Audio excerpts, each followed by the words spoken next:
Before we open the sky and ask where life really began, let's ground ourselves in something simple. This podcast doesn't claim answers. It follows questions, ones that don't sit neatly in textbooks or temples. What you're about to hear blends science, speculation, ancient stories, and personal reflections. Some of it is documented. Some of it is theorized. Some of it just wondered. So don't take it as gospel. Take it as possibility. A breadcrumb trail in the dark. A spark you can follow. Or not. Either way, the question remains. What if Earth wasn't the beginning?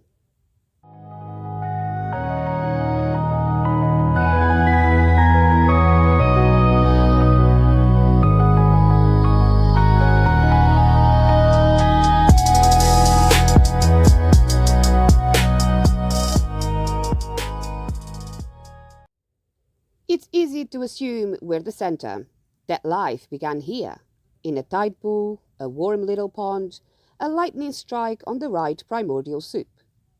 That's the textbook story. Tidy, teachable, earth-centric, and maybe incomplete. Because even in the oldest scriptures, there's a whisper that life is not just born, it's carried. In the book of Genesis, chapter 2, verse 7, it says, "Then the Lord God formed man of the dust of the ground, and breathed into his nostrils the breath of life, and man became a living soul." Dust and breath. Earth as nursery, breath as a travelling spark. And the book of Psalms echo it. In chapter 19, verse 1, "The heavens declare the glory of God, and the firmament sheweth his handiwork." If you hear noises around, my family is all up. My husband, my boys, so just bear with. They'll be doing their own thing while I'm working. Don't let them bother you. I don't. And the book of Psalms echo it. In chapter 9, verse 1, "The heavens declare the glory of God, and the firmament sheweth his handiwork." If the sky declares, maybe it also delivers. So what if the story we've been telling is upside down? What if life, or the very code of life, did not begin on Earth at all, but arrived here, carried on something older, wilder, stranger? This is the theory of panspermia, that life, or the seeds of it, drift through the universe, waiting for a planet to catch them. That Earth isn't the route, but the landing site. Maybe it arrived frozen in the belly of a comet. Maybe it hid in the pores of a meteorite, cushioned in stone. Maybe it drifted like dust on solar winds, enduring radiation and silence. Or maybe it was sent. Not creation, but colonization. Not Genesis, but germination. In the 5th century before Common Era, a philosopher named Anaxagoras, or as you say it, looked up at the sky and said things you weren't supposed to say. That the sun was not a god, but a burning stone. That the moon was not a goddess, but a lump of earth reflecting light. That life is not rare, but eternal and everywhere. He wrote that everything contains a portion of everything else, and that nous, mind itself, is the force that stirs chaos into order. Not divine caprice, not miracle, but pattern. For this he was charged with impiety, dragged to trial, forced into exile. And yet, in his heresy was a truth so simple it almost feels modern. That if matter is everywhere, if life is in everything, then Earth isn't special because it invented life. Earth is special because it caught it. 2,000 years before microscopes, he was already asking if we came from the stars. And here's where it ties back to last time. In episode 10, we stared into the spiral of the genetic code itself, the double helix, a ladder twisted into memory, the shape that carries not just life's instructions, but life's persistence. So if the code that writes us already bears the shape of survival, then maybe the carrier that brought it here did too. Seeds ride currents, codes ride spirals, Galaxies curl the same way as strands of DNA. The pattern repeats. So if life came here, whether by accident or intention, maybe it came carrying the same ancient fingerprint. There are two main flavors of panspermia. Number 1, natural panspermia, the accidental route. Fragments of life, microbial, molecular, blasted off the world by an asteroid, slipping through space until they crash land somewhere fertile. And number 2, directed panspermia, the plot twist version, that someone, some civilization, seeded Earth on purpose. Not as gods making clay figures, but as gardens scattering spores. Last night, I was watching the sky with my husband. When you actually find yourself in a place where there's no light pollution and you can just lay down on the floor and look up, I mean, the feeling of it is unbelievable. It's so overwhelming just looking up at that expansion, at all those stars. And I did say to my husband, can you imagine if there's actually an alien having a good laugh at our cost, at the cost of humanity? Thinking, haha, I planted you there like eons ago. Look what you've done to yourselves and to the planet. I can actually picture him laughing his head off. Don't know what the point of it is. But then again, that's where the mind goes when silence and beauty and conversations happen. I just love talking to my husband. We literally just go everywhere, which is lush. So honestly, take my advice. Go and find a quiet place at night. Wait for the sun to go down just before the moon rises, where the sky is absolutely pitch black with all the stars, all the constellations. I think you'll be surprised if you do that. Hang on in there for at least 15 minutes looking up, and then tell me what you felt. So this panspermia theory wasn't just fringe speculation.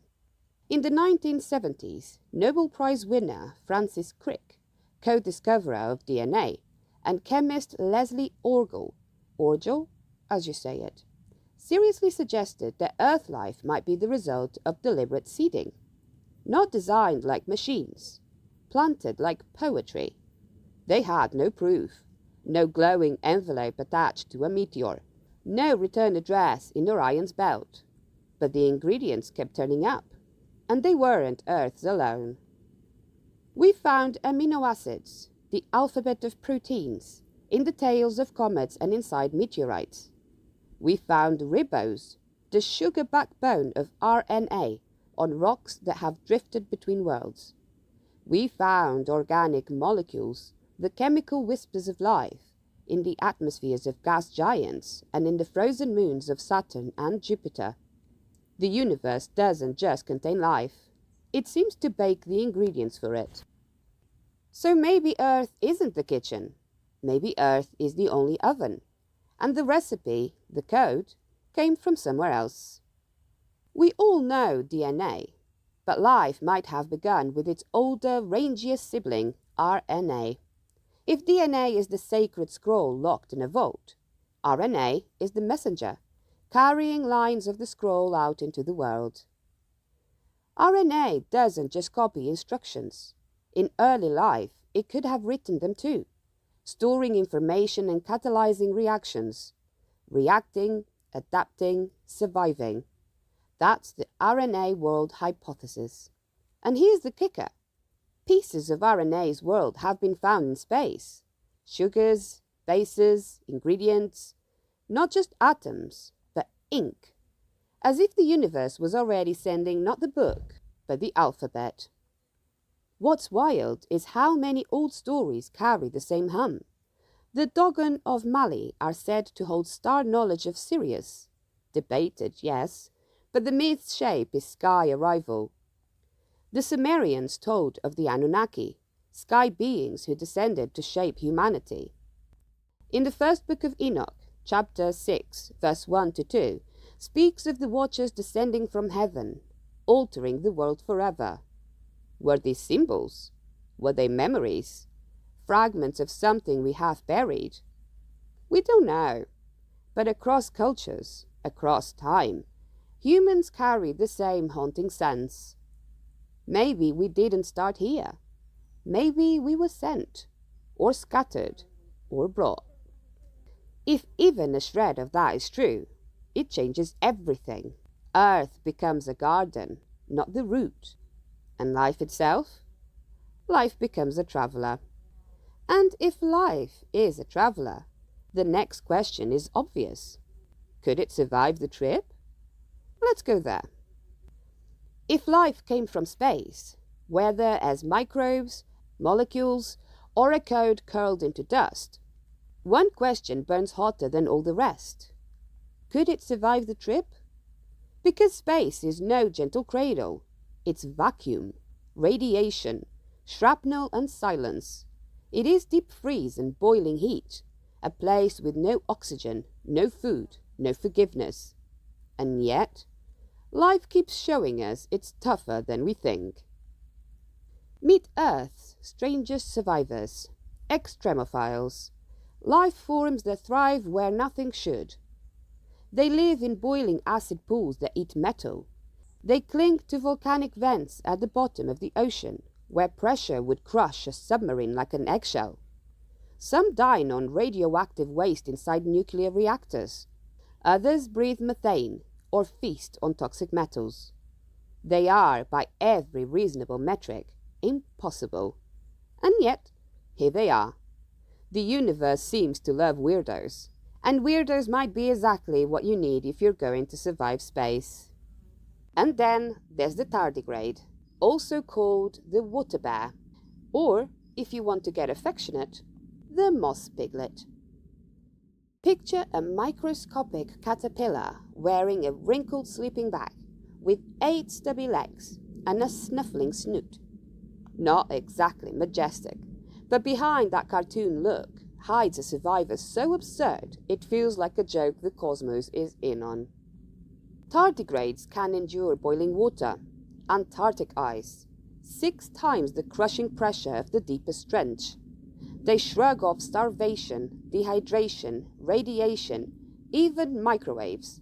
And when things get truly apocalyptic, they perform a magic trick called cryptobiosis.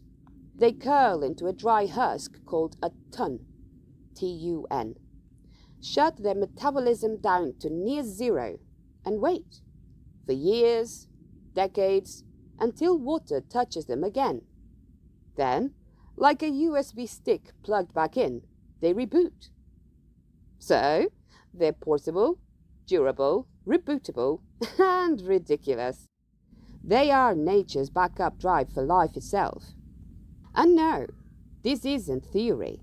In 2007, scientists strapped trays of tardigrades to the outside of a spacecraft, bolted to the International Space Station. Not inside, outside. They floated for 12 days in pure vacuum, scorched by ultraviolet rays, pelted with cosmic particles. And when the scientists brought them back, some were still alive. Some even laid eggs. In 2019, another mission, the Beresheet Lander, crashed on the moon. It was carrying a payload of dehydrated tardigrades. No one knows if they survived, but the possibility sparked headlines. Did we just see the moon with water bears? Whether they lived or not, the point is clear. If a moss piglet can outlast space, then microbes might have been doing it for billions of years. And it's not just tardigrades. Spores, lichens, bacteria. Experiments show they can survive radiation, vacuum, and wild swings of heat and cold. Even meteorites, the cosmic rocks that bombard planets, may shelter life inside. The outer crust burns, yes, but the deep interior can stay cool, like a cosmic thermos. We've even found Martian meteorites here on Earth, rocks blasted off Mars that drifted through space and landed intact. Some of them carry organic molecules. So maybe Earth wasn't the first to send probes. Maybe Mars already sent us its stones, and something riding on them. And here's the irony. Even if life didn't come here from space, we're already sending it back. Every rover, every lander, every probe carries hitchhikers, a fingerprint, a breath, a microbe tucked under a boat. There's a whole branch of science called planetary protection, sterile clean rooms, filtered air, technicians in suits. Some spacecraft are baked in heat or washed in chemicals. And still, microbes slip through, because microbes are relentless. Even our so-called clean rooms have turned out to host hardy bacteria. It's like trying to copy scripture in a monastery where the monks keep sneezing on the scrolls. Sometimes, the only way to be sure is destruction. That's why Galileo was sent plunging into Jupiter in 2003, to make sure it didn't crash into Europa's ocean. That's why Cassini dove into Saturn in 2017, to protect Enceladus and Titan. We love to think we're careful, but perfection is a myth. And once a rocket launches, whatever's on board goes. Like it or not, Earth life is already leaving the petri dish. I was walking with my husband a few mornings, and we were talking about how shit humanity can be. Oh, I swear, I'm sorry. How his family is bonkers. And mine too. How maybe all of us are a little cracked. And somehow, in that conversation, looking up into the sky and just talking about life, we looped back to panspermia as I was working on that script. And we didn't go down the poetic version, the practical one. We're no longer just receiving life from space. We're spreading it, seeding, contaminating, colonizing. And I said to him, humanity really does love to contaminate, huh? We don't just colonize land, we colonize space with dirty boats, half-sanitized gadgets, our need to explore and exploit. And then my husband looked out at the road, at the traffic, the noise, the chaos, and he said almost absently, each house used to have one car, now it's 5. The children can't leave home, and there's nowhere to park. I mean, I hate going out. I hate going out on the road. I hate going out shopping. I just can't cope with it all at the moment. I think it just got too overwhelming. The world, life, society, culture, it's too noisy. Too noisy. It's too bright. There's too many fake lights. All those white lights, they hurt my eyes.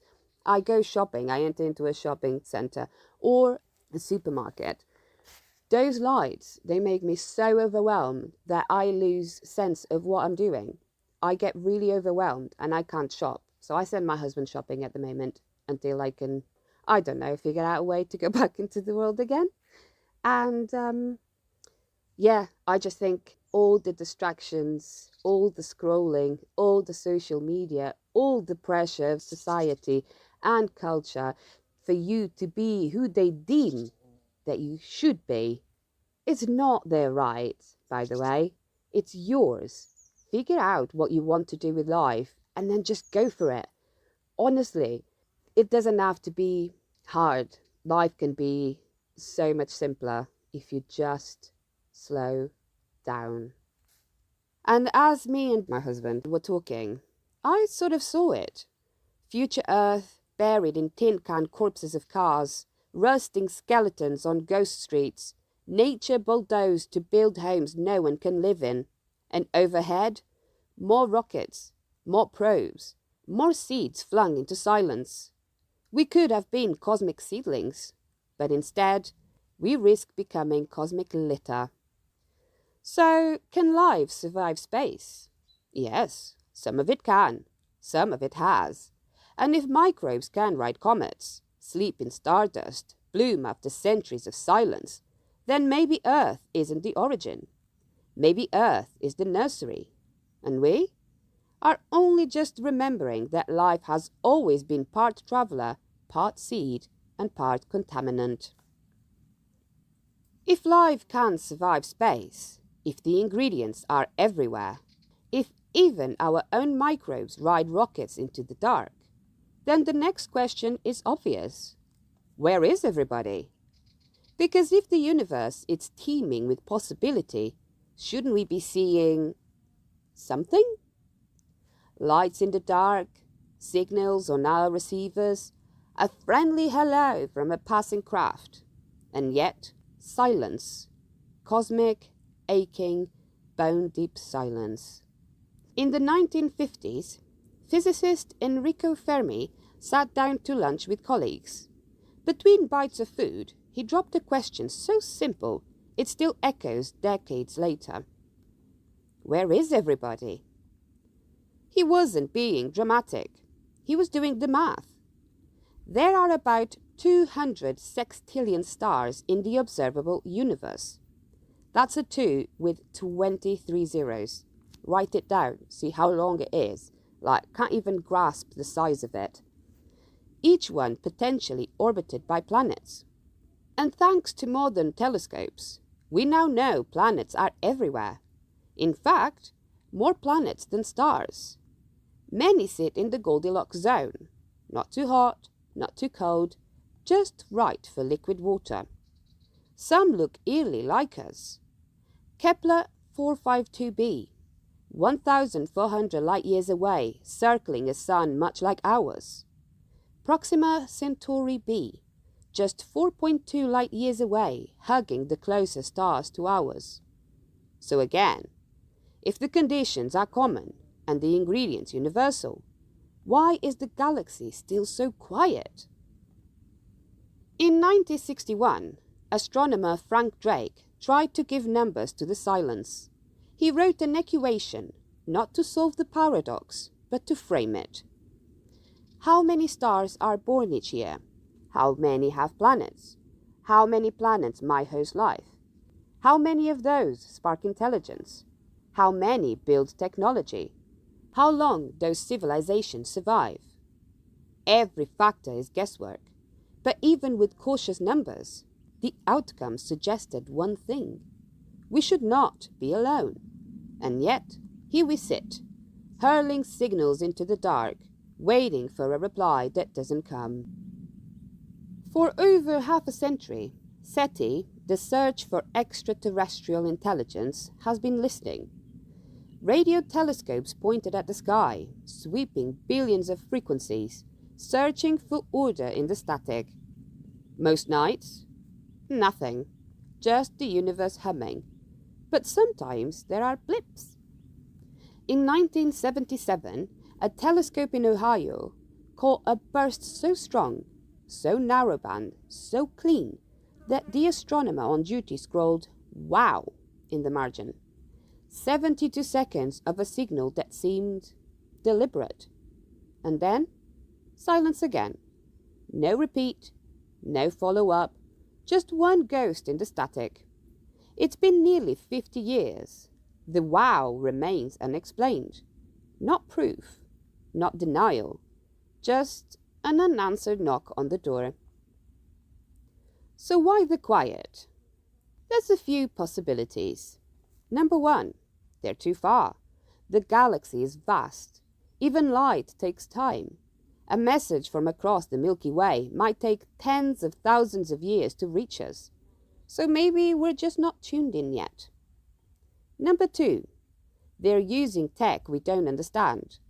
If they moved beyond radio, we might be listening for smoke signals in the age of quantum whisperers. Number three, they don't want to be found. Maybe Earth is in a cosmic quarantine, an interstellar do not disturb. And honestly, if I were them looking down at our history, I'd avoid mingling too. Number four, they burned out. Civilizations may flare bright and brief, wiped out by war, collapse, or nature itself. The silence might be the quiet of a graveyard. Number five, they're watching. Maybe we're in a zoo, a lab, a terrarium with one-way glass wall, and the silence is deliberate. Maybe we're being allowed to evolve on our own, or maybe we're just not interesting enough yet. And even with no reply, We keep pointing our ears at the sky. We send probes out past the planets. We beam signals into the void. We whisper greetings in 100 languages to stars that may never answer. Why? Because something in us refuses to believe we're all there is. Silence is not proof. It's just the next page waiting to be read. So maybe we're early. Maybe we're being ignored. Maybe we're the last. Or maybe we are the seed. We are the first. And the silence is waiting to hear us. So far, we've been talking about life as if it means one thing. Cells, breath, blood, DNA. Our earth-flavoured, carbon-snobby, oxygen-loving version. It eats, it poops, it grows, it dies. Easy enough. But what if that's just our dialect of life? Our parochial accent in a cosmic conversation? Because let's be honest, we've got main character syndrome. We think life should look like us, or at least wiggle like us, or at the very least, rot like us. But what if that assumption blinds us? What if life doesn't breathe? What if life doesn't die? What if it was never even organic? Here's the awkward truth. Biology doesn't have a universal definition of life. Ask 10 scientists and you'll get 10 versions, but most boil down to a checklist. Reproduce, evolve, metabolize, and respond to stimuli. Neat, ordered, until something breaks the rules. Take viruses. They don't reproduce on their own. They hijack a host cell, pirate its machinery, and replicate like thieves. No host, no life. So are they alive? Or are they necromancers, borrowing life from others? Then there are prions, just misfolded proteins. No DNA, no RNA, no cells. Yet they spread, infect, and unravel brains. The mad cow disease? That's a prion. Still not alive technically, still ruining dinner. And smaller still, viroids, little loops of naked RNA. No coat, no engine, no protection, but still infectious, still persistent. If these things don't meet the checklist, why do they keep winning? Maybe life isn't about structure. Maybe it's about behavior, persistent, pattern, rhythm. Some scientists even whisper of a shadow biosphere, a whole hidden ecosystem on Earth itself, unnoticed because it plays by different rules. Life that isn't carbon-based, life that doesn't use water, life with proteins twisted the other way, a mirror chemistry our instruments aren't tuned to see. It sounds like science fiction, but so did extremophiles in acid pools until we found them. So did microbes eating radiation in reactor cores until we met them. Maybe another form of life is already here, in toxic lakes, deep crusts, high clouds, invisible because we only look for life that looks like us. Maybe Earth already holds two biologies, one obvious, one hidden. And if life could be that strange here, imagine it elsewhere. What if it doesn't need cells? What if it doesn't grow? It flickers. Crystalline life, mineral lattices storing and transmitting memory like slow, shimmering computers. Plasma life, beings made of ionized gas, intelligence burning in the corona of a star. Resonant life, not matter at all, but harmonic structure, a consciousness of frequency. Gas giant floaters, balloon-like creatures drifting in Jupiter's storms, glowing with internal lightning. Would we even recognize them? Or would we log them as weather, static, background noise? Maybe alien life has already waved at us, and we filed it under error. We send rovers and telescopes out with checklists: liquid water, carbon, atmospheric oxygen, organic molecules. It's like going to another galaxy, sniffing the air for croissants and declaring it lifeless because there's no bakery smell. Maybe we've already found alien life and filtered it out because it didn't fit the boxes we packed. What if alive isn't cells and breath, but pattern, persistence, intention? What if the most alien thing is our assumption we'd recognize life when we saw it? What if we've been listening for a voice and the answer has been singing all along in a rhythm we don't yet hear? What if alien life isn't out there in some far constellation? What if it's already here, waiting in places we overlook? Not in tabloid sources, not in Hollywood abductions, but in the quiet gaps between what we call life and what we've never understood. We keep aiming our telescopes towards the stars, but maybe we've been walking through a forest of life the whole time, and we just didn't notice the trees. One of the likeliest places to find alien life is not light years away, but orbiting Jupiter. Europa, a moon of cracked ice, scarred with crimson lines, its surface frozen, its interior alive with tidal flexing. Jupiter's gravity kneads it like dough, warming its core just enough to melt oceans beneath the crust. And those oceans? Not puddles. Vast and deep, twice the volume of all of Earth's oceans combined. We've seen vapor plumes burst through Europa's icy skin, spraying water into space like a geyser exhaling. And we are listening. In 2024, NASA launched the Europa Clipper. It's flying dozens of close passes, sniffing the vapor, probing the crust with radar, hunting for the chemistry of life. Not a lander, not yet, but a knock at the door. If anything answers, Europa may be the first place in our solar system to whisper back. Europa isn't alone. Enceladus, a small moon of Saturn, shoots towering geysers from its south pole, spraying water and complex organics into space. Titan, another moon from Saturn, is a frozen landscape of methane lakes, thick atmosphere, orange haze, alien chemistry waiting to be read. Our solar system is less a barren desert and more a hidden archipelago, islands of possibility tucked beneath ice, breathing oceans in silence. Meanwhile, back home, we're still arguing over what counts as life. We've already met the misfits, prions, viroids, viruses, but there's more. Microbes that breathe arsenic instead of oxygen, bacteria thriving in boiling acid lakes, organisms that eat electricity straight from rocks.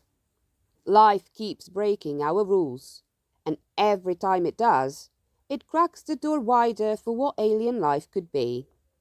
Some scientists whisper of something bolder still, a shadow biosphere coexisting with us but invisible to our tools. Imagine a lineage of life that doesn't use carbon the way we do, that twists proteins into mirror image forms, that metabolizes with chemicals we don't test for. Not rare, not distance. Here. Now. Hidden in toxic lakes, buried in deep crusts, floating in high clouds. We wouldn't recognize it. We wouldn't even know to look. Maybe Earth has hosted two biologies all along. One obvious, one hidden, and we've been blind to the second.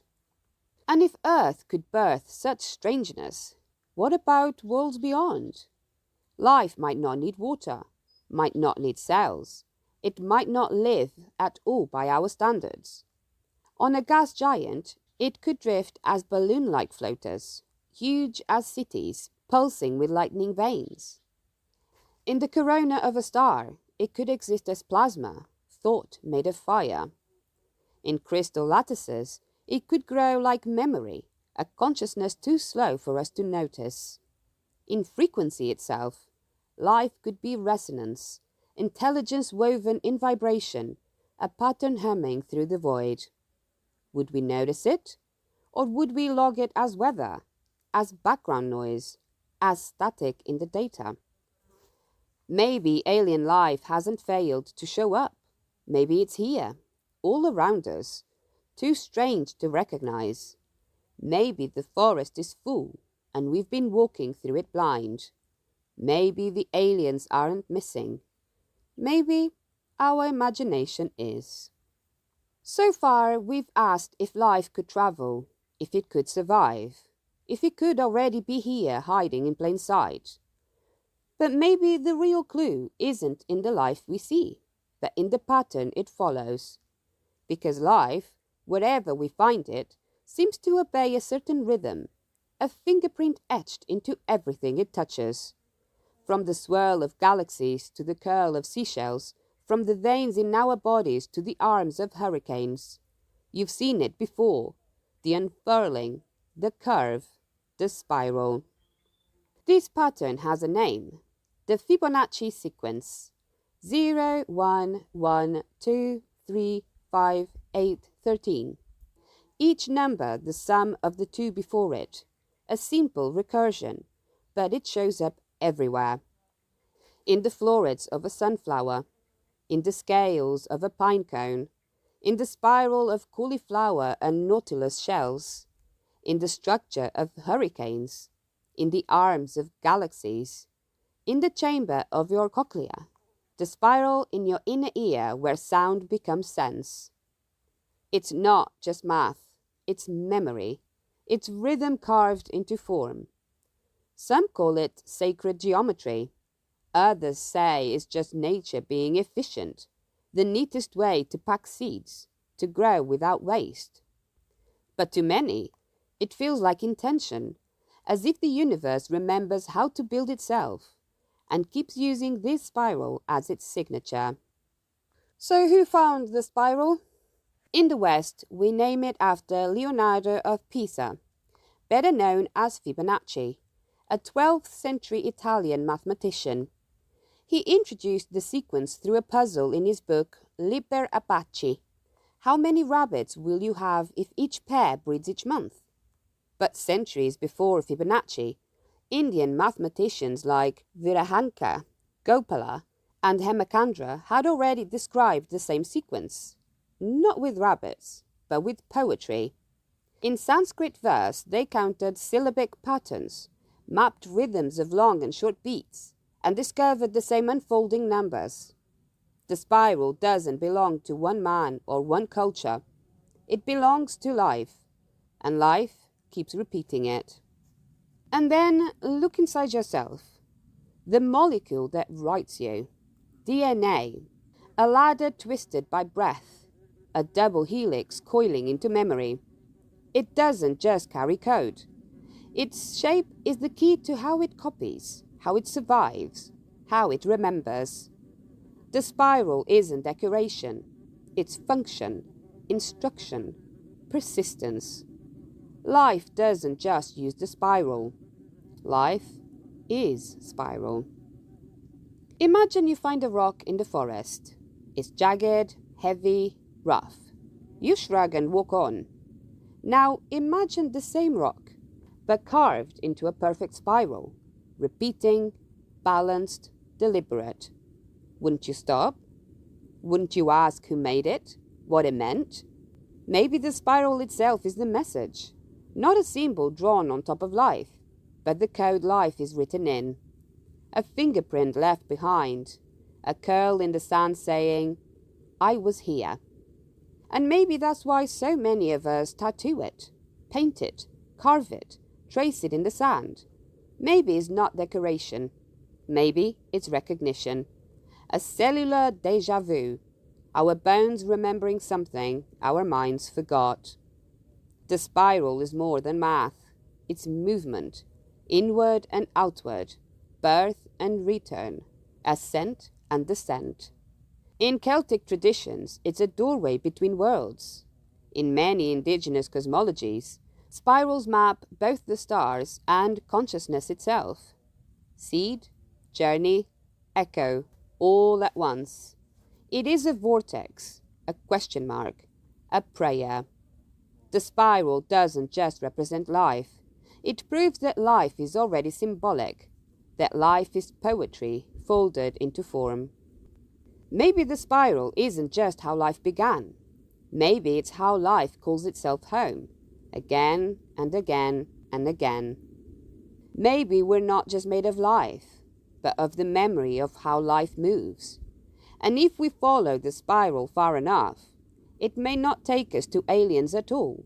It may take us back to what we already are. We've asked if life itself could survive space. But what about the vehicles it might ride in on?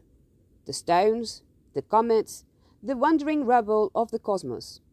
Because in the story of panspermia, rocks aren't just debris.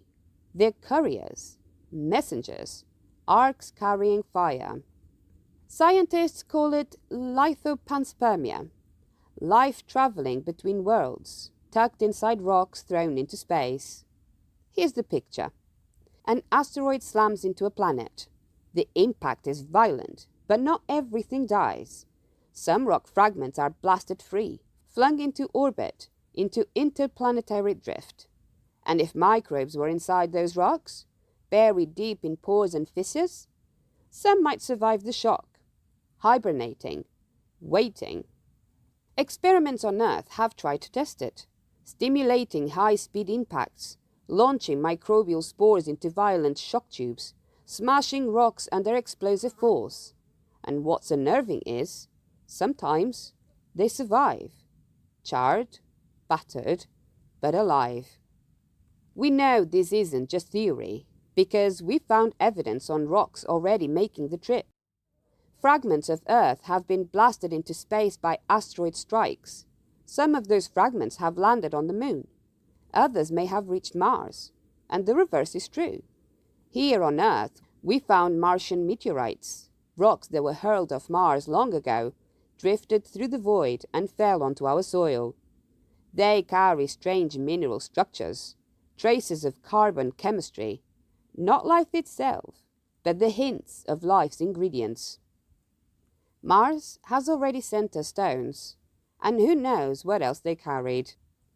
But what about re-entry? Wouldn't the heat of crashing through an atmosphere roast everything to ash? Not necessarily. Meteorites are like onions. The outside burns, yes, ablating in fire, glowing, peeling away. But the interior? It stays cool, insulated, a cosmic thermos protecting whatever hides within. In lab tests, bacteria placed inside rock cores have survived simulated re-entry. The heat never reached them. They rode through untouched. So a spore tucked deep inside a stone could fall through fire and walk out on the other side. And here's where it spirals back. We've spoken of spirals carved in shells, spirals etched in galaxies. But what if the stones are scripture too? Imagine a comet streaking across the void, frozen, ancient, ordinary, but inside it, an alphabet, a code, a seed waiting for soil. Not a miracle, not design, just fire carried in rock, pattern hidden in dust. Maybe life didn't just write stones. Maybe stones were always the messengers, the tablets scattered through space, waiting for someone to read them. So the question isn't just, can life survive space? It's how many spores are already out there curled inside rocks, waiting for their crash landing? And if Earth caught one, who else has? Rocks don't just travel between planets. Sometimes they drift between stars. In 2017, astronomers spotted something moving through our solar system. It wasn't bound to the sun. It wasn't from here. It was the first recorded interstellar object ever seen. They named it ʻOumuamua, a Hawaiian word meaning scout or messenger. ʻOumuamua appeared as a faint tumbling shard, long, thin, reflecting light in a strange uneven flashes. It moved too fast to be captured by the sun's gravity. It came from elsewhere, swooped past us, and kept going. Some thought it was a comet, but it had no tail. Others say asteroid, but its shape and spin made no sense. Harvard astronomer Avi Loeb went further, suggesting it might be artificial, a fragment of alien technology, a solar sail, a probe, a relic. Most scientists disagree, but the mystery remains. A messenger swept through our solar system, and we only saw it as it left. 2 years later, in 2019, another interstellar traveler appeared. This one was easier to classify, a comet. It had a tail, it shed gas, it behaved more like the ones we know. Its name was 2I/Borisov, and like ʻOumuamua, its chemistry could be studied. It carried water, carbon, organic dust, the building blocks of life drifting in from another star system. Proof that the ingredients we found here are not unique. They are scattered everywhere. Think of it. A rock ejected from a world around some distant star, wandering for millions of years, then brushing past us like a ghost. How many such travelers sweep through our skies unnoticed? How many carry seeds, spores, codes? ʻOumuamua and Borisov were just the first we caught. Our instruments weren't even looking until recently. Now, astronomers expect there may be thousands drifting through the solar system at any time, visitors from other suns, passing like strangers on a road. And here's the deeper question. If rocks can travel between stars, then panspermia isn't just interplanetary, it's interstellar. Life could drift across the galaxy the way seeds drift across an ocean, slow, patient, inefficient, but relentless. A single spore, shielded in stone, caught by a comet, delivered to a fertile world. That's all it would take. Maybe we are not Earth's miracle. Maybe we are the galaxy's habit. ʻOumuamua, Borisov, 2 names, 2 shadows in our sky. Not just rocks, not just comets, but reminders that we are not an island, that the seeds of life may be older and more travelled than we ever dreamed. Even if life didn't arrive here from space, we are already sending it back. On every probe, every rover, every bolt with a smear of bacteria, every astronaut who coughs into a glove. We try to sterilize, we build clean rooms, we bake instruments in heat, we swab and seal and scrub, and still, microbes ride along. Because microbes don't care about our protocols. They slip into crevices, hide under bolts, curl into spores and wait. We have already contaminated the moon, Mars, asteroids, the outer planets, and now we're starting to do it on purpose. A group of scientists has proposed something called the Genesis Project. The idea? To deliberately send capsules of life to other worlds, frozen embryos, libraries of DNA, microbes sealed in protective shells. Target planets wouldn't be Earth-like. They'd be barren, rocky, harsh. But given enough time, millions of years, the seed might take root. Not terraform for us, but seed for something else, for someone else. Directed panspermia, not by gods, by us. And here's the knot we tie ourselves in. Do we have the right to plant life on another world?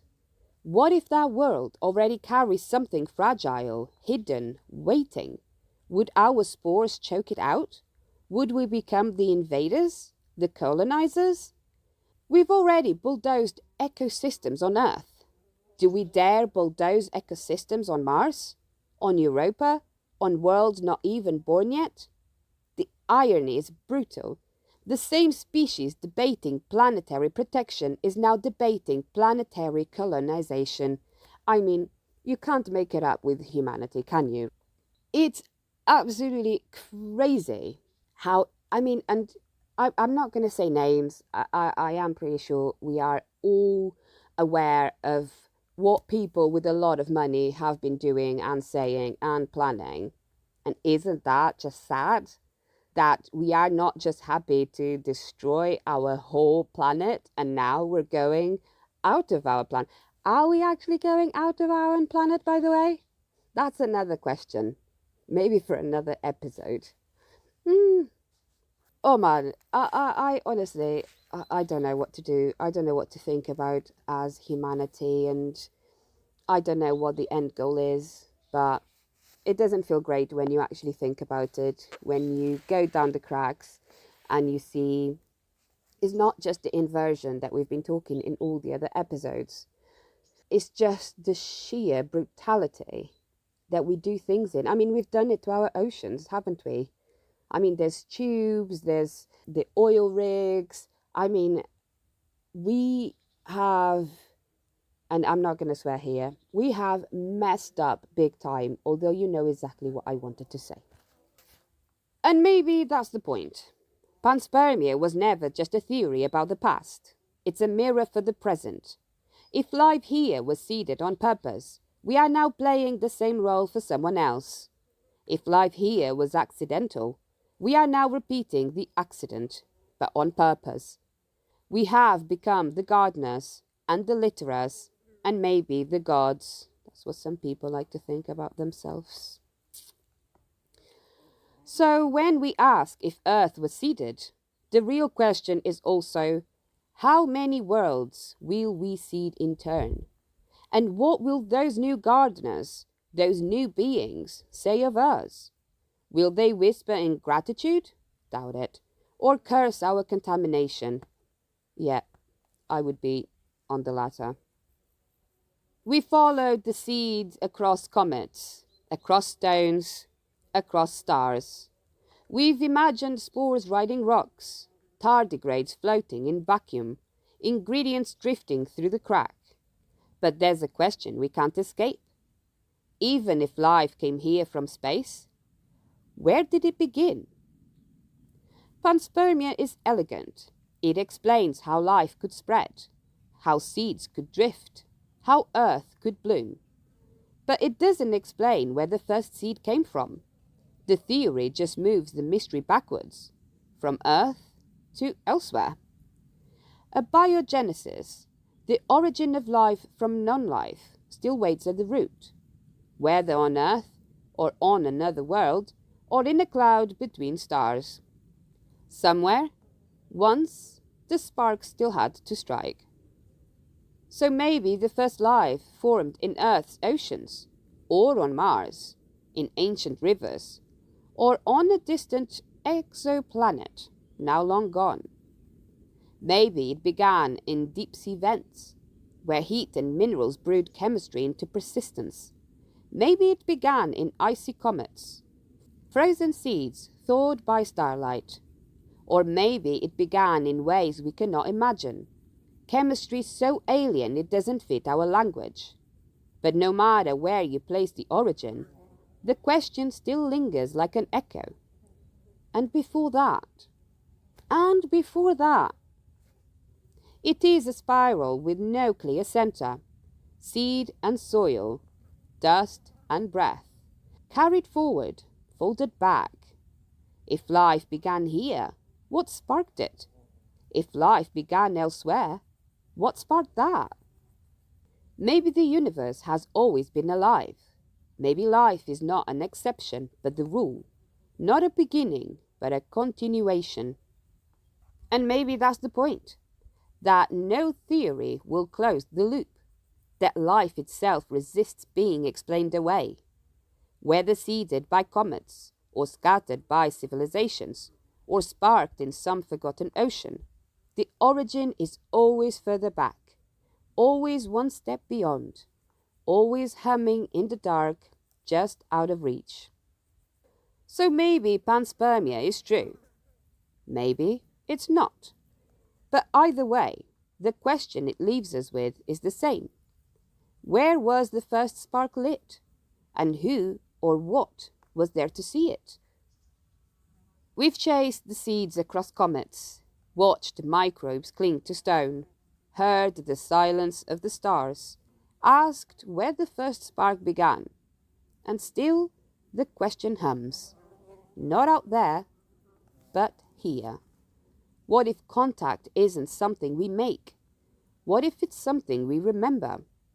Not with telescopes, not with algorithms, not with machines at all, but with presence. Maybe the question was never, are we alone? Maybe the real question is, are we even listening? We fill the silence with noise. We name stars. Nowadays, we even buy stars for our loved ones, right? That's a con in itself. Please don't do it. How can you actually buy into the nonsense that you can buy a star for your loved one? Don't. Just don't. We name stars, we name cells, we name everything we can touch. We beam signals into the void, tuning dishes the size of cathedrals, hoping for pings in the static. But naming isn't knowing, and knowing isn't understanding. What if we've been too loud to hear? What if life doesn't always shout back, but hums, whispers, unfolds? In so many ancient traditions, indigenous, mystical, ancestral, listening wasn't passive. It was a practice. To sit, to breathe, to quiet the chatter. Not to tune out the world, but to tune into a deeper one. What if the silence we fear was always the antenna? Maybe the receiver isn't a dish pointed at the stars. Maybe it's your body, your heartbeat, your skin, your gut. Cells that still hum with stardust memory. DNA wound into spirals like antennas coiled to catch a forgotten song. What if your body already remembers? Not in words, in resonance. A vibration, a code, a spiral. Why does a baby calm at ocean sounds? Why do some forests feel like cathedrals? Why do some spirals stop us in our tracks?